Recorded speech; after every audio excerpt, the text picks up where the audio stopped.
What's up, guys? Trade recap, kind of late, but I had work today, so I decided to do it later on today. Coming to the market, I was pretty bullish. Uh, London and Asia creating new all-time highs. Price came down during pre-market, so I wanted to see New York continuation. And guess what? We kind of did, I guess. I had my position like this, looking at all-time highs. S&T was created, and that's when I fully exited my position. So it was like a 1 point, yeah, it was like 250 on one of my accounts, unfortunately, but I'm like so ass at copy trading. So I don't know why I decided to copy trade Tradeovate and Alpha Ticks on with the same platforms through Alpha Futures. I don't know. I don't know why. So I was only up 250 on one of my accounts, unfortunately. As so on the second trade, I wanted to look like, yes, we created new lower lows, but at the same time, ES, like NQ was the lagging asset. So like look off of this, like just look.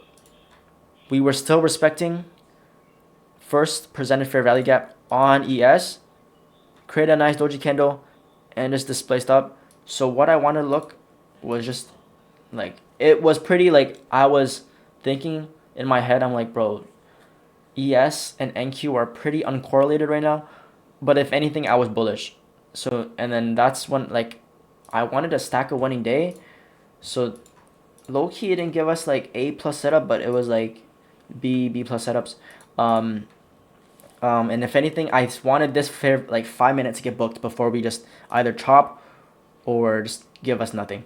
So and that's what exactly what it did. I saw price give us a lower low. It pump up after creating that lower low. We did see it drop down, but I wanted to create an order block right here. And that's what we did. We pumped up, created an order block, left a 30 seconds fair value gap, inverted this as well. So I wanted to set a position at the fair value gap because it lined up perfectly with this order block and the C of this fair value gap. So I had my limit here, targeted this 5 minute high for the 250 on my other account as well. So that was the two trades for the day, all my fundeds. And after getting those two winning days, I'm like, I'm done. I expected just straight chop today, and then during during PM we just, like during lunch we just straight dumped, and it finally tapped into my liquidity that I want, like the liquidity pool I was aiming for, which was the 4 hour fair value gap. And that's what I kind of wanted to trade on my eval account, just to stack up, because I think I was halfway done, and today I made another 500. Unfortunately, we didn't catch the longs. Yes, it was kind of counter trend, but within the 4 hour fair value gap, I just thought, like, it just gave us, it looked like it was just gonna give us a perfect V coming back up to these highs again. But created this order block. Entries were at this fair value gap right here, but we did see, I don't know. I should, like yesterday, the other day we got tagged in by one tick too. So I had my entry like right at this tick. So then that's why I entered off of that, but we never got tagged in. It just got pumped up, straight up. It never took the full TP, but it was gonna take my partial, which I would have been happy for, but it is what it is. But after that, I think I just waited for the 5 minutes to get tagged into. Here was the 5 minute. I saw the 5 minute close, and it never fully closed down. I think it was like, right, yeah, it would never fully close through it. So I was like, you know what, I'm just gonna go for longs here.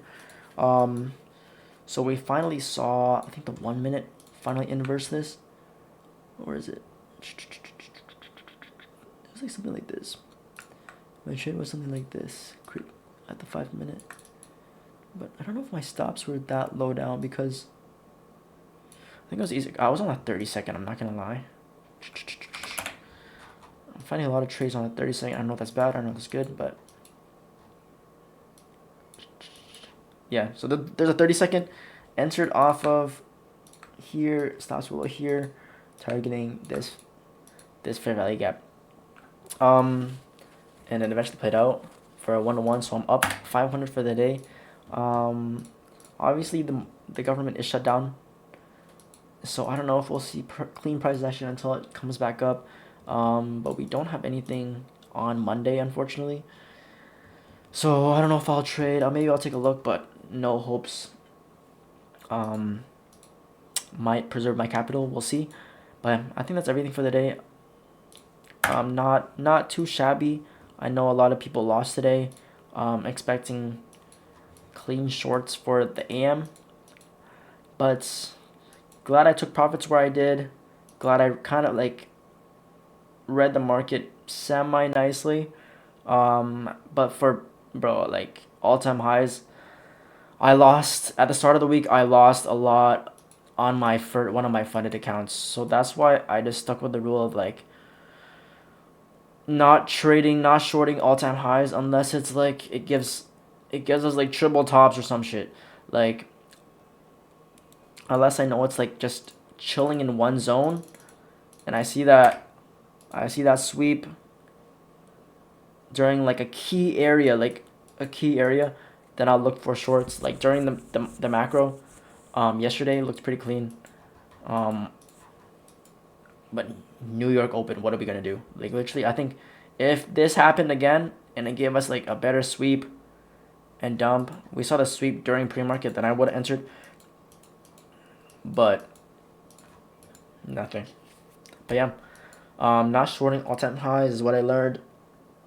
And that's everything for the day. I'll see you guys on Monday. Peace.